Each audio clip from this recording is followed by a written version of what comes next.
Bu kabi xayrli ishlar Buxoroda ham davom etmoqda.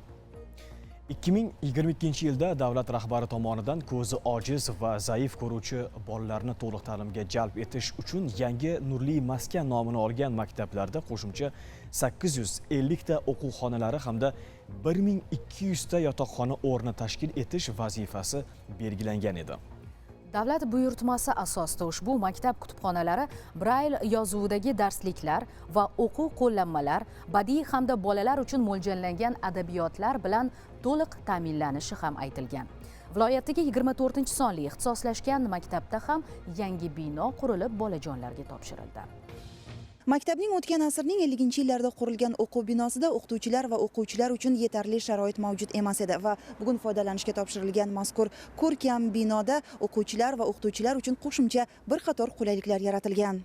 Hozirda Buxoro shahridagi 24-son ko'zi ojiz bolalar uchun Nurli maskan ixtisoslashtirilgan maktab-internatida 280 nafar o'g'il-qizlar tahsil olishadi. Bugungacha o'quvchilar uchun yotoqxonada ham muammolar mavjud edi.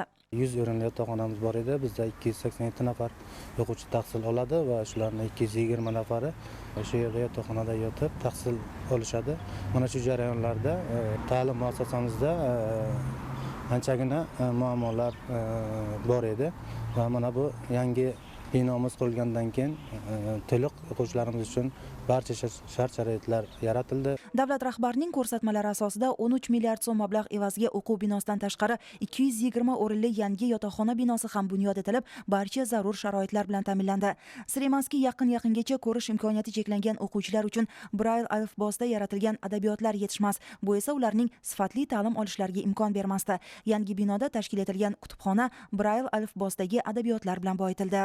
O'quvchilarimizga hamma shart-sharoitlar yaratib berilgan, yangi kompyuterlar bilan ta'minlandi. Umumiy fondimiz 10 mingga yaqin. Bu fondda ko'z ojizlarga moslashgan Braille yozuvidagi adabiyotlarimiz ham bor. Bularning darsliklari ham ikki turda, Braille va yassi bosmada.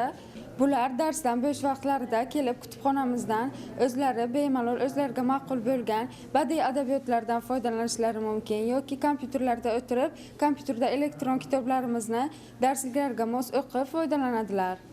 Shu bilan birga maktabga o'qituvchilarning ilmiy qo'llanmalarini chop etishda Braille yozuviga asoslangan yangi printer ham sovg'a qilindi.